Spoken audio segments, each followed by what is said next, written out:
All right, everyone. Sunday afternoon. Disclaimer, I am smoking a joint. Let me exhale. Maybe see a little smoke. Oh no, it's legal here. Leave me alone. So it's midday. Chores. Sometimes they get done around 1. Sometimes they get done around 2. It's 2:40. This is the time of day. Look at this. Whole pasture is just turning to shit. Hi, chickies. They'll come running in a little bit when I bring their food.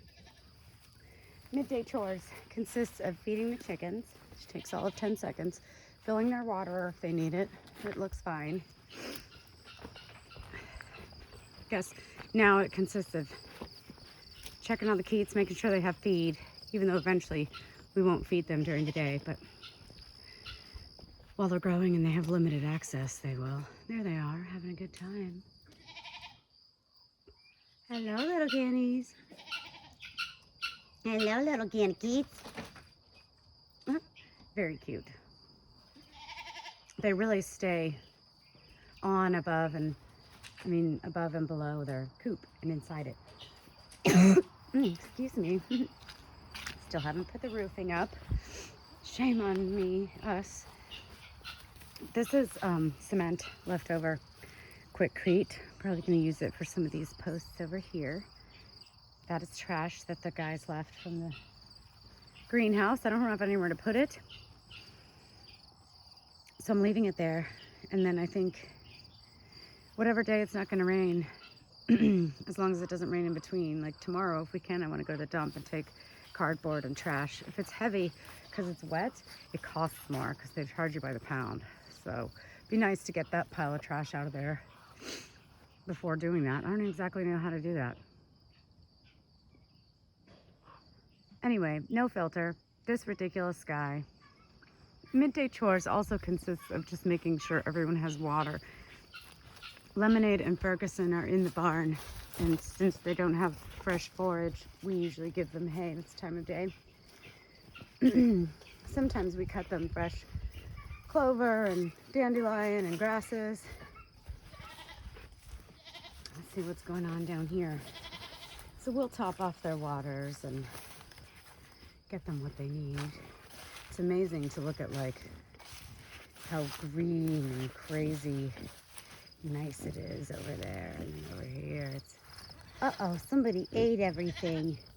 What are you guys doing? Where's Bongo?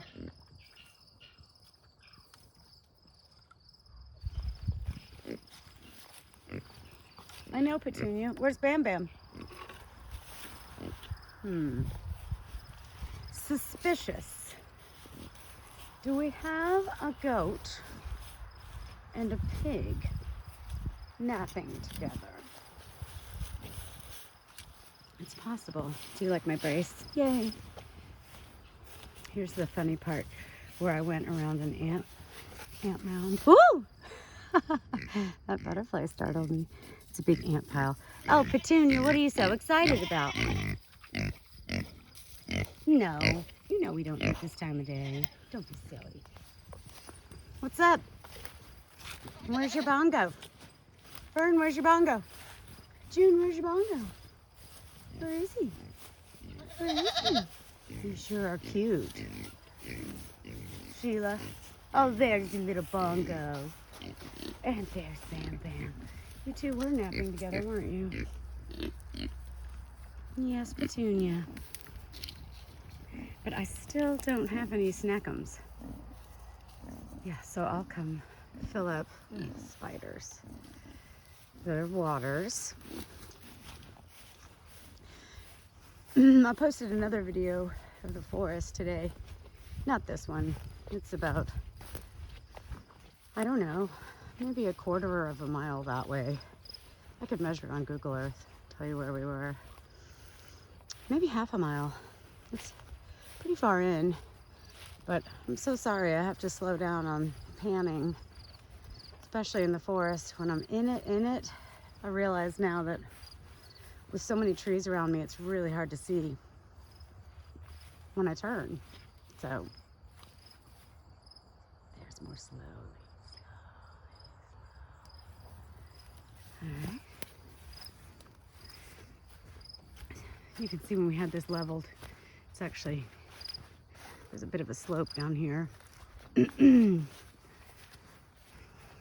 Eventually we're gonna put our compost bays right off the back here. It's gonna be like a big carport looking thing with 3 sections, just made of wood. I don't know when we'll do it, but this week we're getting our Ridgedale Farm Builds book, which is good because we'll have plans for that and possibly quite a few other things. We might end up building some frames for teepees out in the forest just to make camping easy, because man, it sure is nice out there. This is really, it's funny. The people who live here don't know. They have no idea. I talked to one of my neighbors and she's like, what do you mean? I was like, the sky. Have you looked at the sky today? And she's like, yeah. They don't know that this isn't normal, that it isn't like this everywhere. Do you geese think it's beautiful? Do you? Do you want a fresh pool? Yeah, I bet. Get in the shade. I'll freshen up your little pool. That's where they're bathing today and yesterday. Sometimes when I do this, you know, they know the sound of the chain. Pigs will just come running and start asking for dinner. I'm like, okay, you guys, it's obviously not dinner time. I'm gonna do this. Sorry, everybody. I'll just leave it open. So I just kind of wanted to talk for a minute about what we're doing and what we actually want to do. We're having a really hard time getting our perimeter fence up, and I don't feel secure moving the animals around without a secondary fence, especially when they don't know electric fences. Now that these animals have been trained on the fence and they're very respectful of it, I feel comfortable enough to go to the other side of that gate, put another electric fence, and then maybe one inside of that, so that there are 2 fences. Don't ask me why, but it's just, we're so close to the street here. I don't want them getting out. Anyway, I think I would be comfortable moving them. I'm gonna go this way so you can kind of see where they would be going. The thing is, this is not how regenerative farming works. You know, you have to move your animals daily. Well, one reason why we haven't is because we don't have the pasture yet or the fence, right? Because most of our grass, even though it's starting to go dormant, most of our pasture land is a mix of lots of different things, and it's been everywhere from up to my shoulders to waist high. You can't put chickens in that without mowing it. And I finally got my way and bought a weed eater, but you know, Milo has this scythe and we were waiting for it, and then when he got it, he had Lyme disease, blah, blah, blah, blah. I'm gonna move the farrowing pens from, right now they're upstairs in the barn. That's where Lemonade is. I'm gonna build some down here instead. That way we can open this and we'll put a little electric fence around this, and that way the mamas and piglets can have early access to the outdoors. Eventually, we would like to have confidence in our sows' ability to have their litters on their own in the forest, which is, you know, the way it is intended. But so yeah, speaking of the way it is intended, animals move. They don't sit in one area for days and days and days. They eat and they move, and they eat and they move, and they sleep and they move. There's a nice little just ditch. Anyway, here you can see some of the knapweed in 2 different stages. That's the dormant, and this fresh one coming up. It's a tenacious thing. This is really nice. It has lots of different forbs, grasses. They're so long, they're all laying down now. And then that's a buart nut tree. Those are all raspberries, and I'd be okay with them eating, you know, some of them. I think what I'd like to do is give them access to the ones I want them to eat. Anyway, this is probably where I would open up and let them come over to this side and have some fresh fodder. But to do regenerative farming, correctly, and to follow our holistic content and exercise the holistic management we want to exercise. I need to read that book. Anyway, in order to do that, we should be moving the animals on a regular basis. They should have easily movable, portable structures, or, if we could get them in this forest for the winter, it would actually be sufficient cover just having trees. Although probably for winter we might build them a house out of hay for now. I really haven't figured out what is a good portable structure for goats, and we're gonna have a cow, and I guess maybe in summer they just need to have trees, which I don't think is going to be an issue because I think we have trees.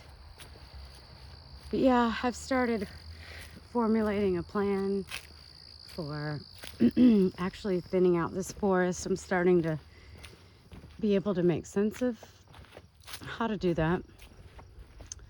Well, here's something I could share with you.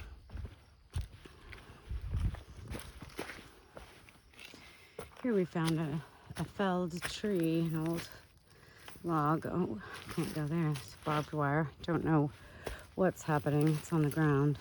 Anyway, this tree is covered in turkey tail. Look how pretty. Yep.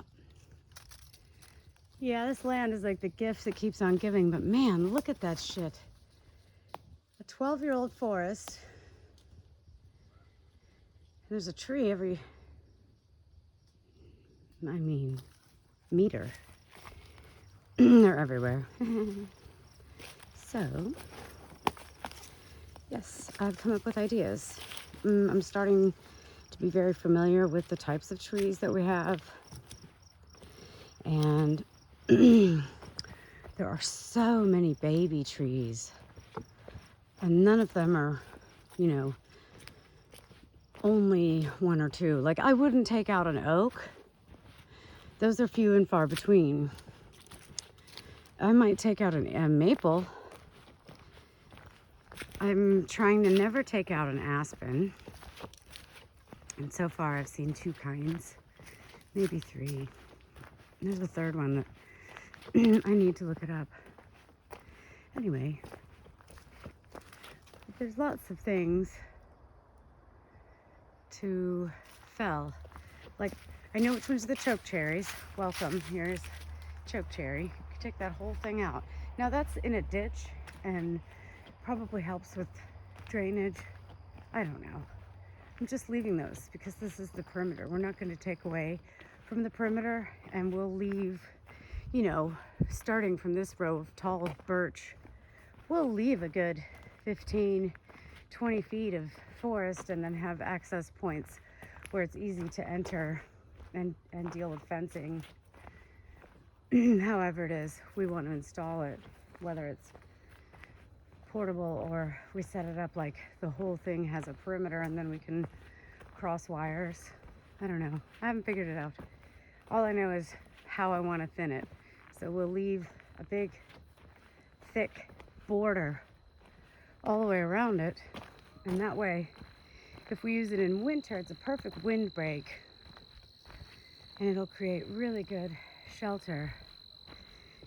And then throughout it, inside of that perimeter, I'll start with the baby trees. And as long as it isn't an aspen or an oak, they should just all come down.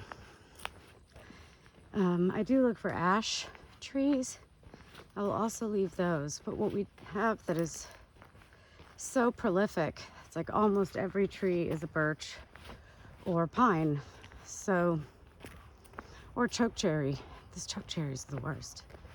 I'm happy to take any of those. But yeah, you can see this is chokecherry, birch, birch, birch, eastern white pine, birch, eastern white pine, birch, birch, birch, birch, birch, birch, birch, chokecherry.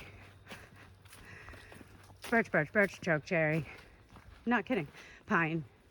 Oh, I like this pine. It's a pretty Christmas tree. We'll leave that one. But yeah, this side, birch, chokecherries. And then here's an apple. Let's see if we can get a focus on those. Yeah, little apples. Man, these yellow apples, did I just like not pick them? Huh. Weird.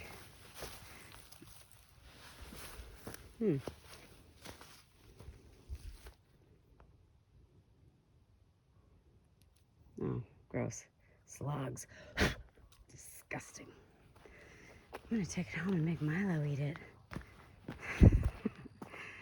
Anyway, that forest continues on here. And you can see there's pasture going around it. And this is all pasture we want to bring the animals into. But again, the perimeter fence, you can see here are the posts. It would be on this side, and everything else would be inside of it. But yeah, a lot of blackberries over here too. We'd like for the goats to take them all because, you know, we can't pick these.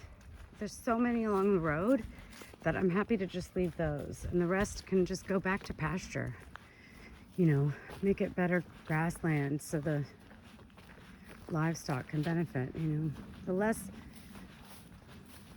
silvopasture we have to create, the less forest we have to thin, the better. But it does mean giving up on some of the food that's already growing. Now, here's some more berries right here. In fact, over here, there's a bunch of blackberries, but there's also raspberries right in the stream. Oh, so good. They were the best raspberries I had. See, the stream is quiet today. So weird. You can see the water there. And it's moving. And then it disappears. And then be quiet and listen.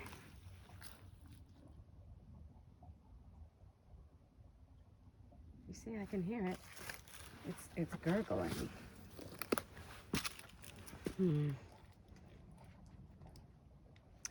Does anybody need a bottle of booze? It looks like I just found some. Okay, I've never actually set foot in this area. Wow, this is nuts.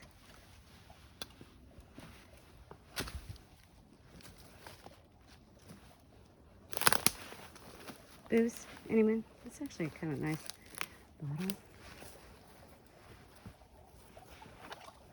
This is another area where people just, you know, threw trash. I see it over there. But listen to the stream. I guess this is where it pops back out. And whoa. Careful where you step. Wow, what the fuck? Sometimes maple trees grow like this, and it's spectacular. If I had to guess, this tree was felled, and it came back like this. Gosh, you just can't see where that crazy gurgling is coming from. Anyway, the stream continues on that way.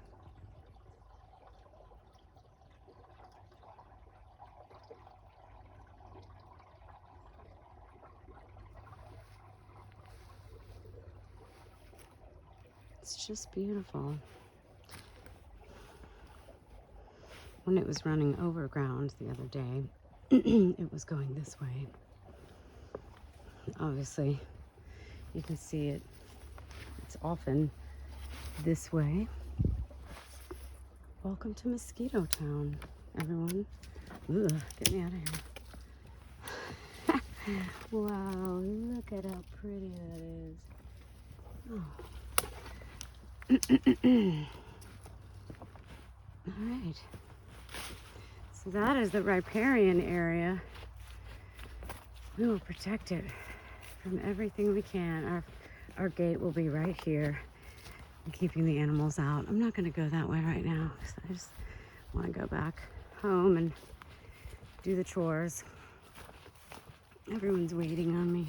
They're actually not. It's not like breakfast or dinner where everyone's going nuts because they want to be out or they want to be given a little bit of feed. You know, we'll see. It's been really hard getting good work, good help. And it's a lot of work for two people. But we've both worked really hard and we've done a lot. We've built 2 coops and pens in the barn, stalls for the animals. We built a fence, you know, for one small yard. We've set up lots of different things. We're trying to get systems in place. I screwed a laundry tub to a pallet so that I would have a way to wash bowls without squatting all the time. Even though I use a hose instead of a faucet, it still works. Anyway, we've done a million things, but we still need to get all these posts into these holes. And some of these holes, yeah, couldn't really call it a hole. It's more like an impression. When the guys came with the auger, they were able to do a lot of them, but these were pure rock, which is why Milo has to do it with a hand auger. See, this one only got, I don't know, 13 inches. Same with that one. And that's not even that much. This one, yep, just kind of a shallow hole, and they need to be 2 feet deep, which may sound crazy, but this fence is going to be very long. It needs to be strong. We certainly don't want to build it twice. That's deep enough. It just needs to be put in. See, like this skinny little fucker just needs to be put in. This one's ready to go. Just pack it in. Oh, that's not even a hole. Same thing. Oh, this one is getting packed in by nature. Ruh-roh. Nature. Don't pack it in crooked. Let me fix that.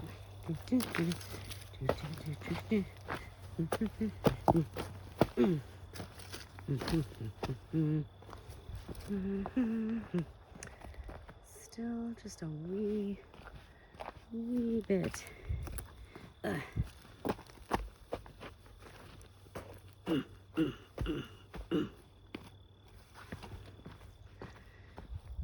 Okay, that's good. And yep. All right. Well, thanks, nature. Nothing, a little rain. This has actually helped out. It's also filling these holes. I was like, you know, people come and they're like, oh, we're going to come back. And then they don't. So things get started and there's just not enough energy in 2 people to get all this done in less time than it's taking. So just showing you a bunch of holes. It's not very interesting. You can see this road actually goes to the road. There's a chain down there blocking it. But yeah, we have 2 driveways. That one and the paved one. Anyway, so this is a very long video, but I did want to talk a little bit about how, you know, we're not doing things the way we plan to do them. And part of that is because we don't have perimeter fencing. And the reason we have temporary shelters is because we got everybody so soon. You know, we got the eggs for the Keats and the chicks that I hatched, and the pigs we had already put deposits on, and one of them was pregnant on purpose. We timed it. So we just had to keep moving forward and make space as best we could for the animals. The reason I am doing things in a backwards kind of order instead of just like doing the fence and then getting animals is because, I don't know, I haven't had income for 2 years.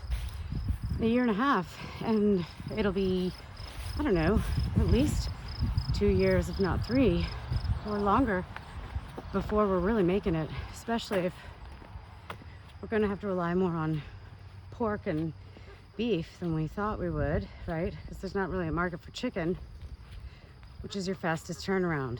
So, you know, we'll see. The tomatoes might make us an extra penny. But yeah, the reason why we did it in this order is because animals take a really long time to grow and be born, and we needed to be moving forward. Like, I want to be having babies in the spring, and I don't mean me. I want kids and piglets, and I'll incubate chicks and keats, and hopefully we'll sell a bunch of those as day old. All right, here's some garbage. Got to go to the dump tomorrow so we can get all this.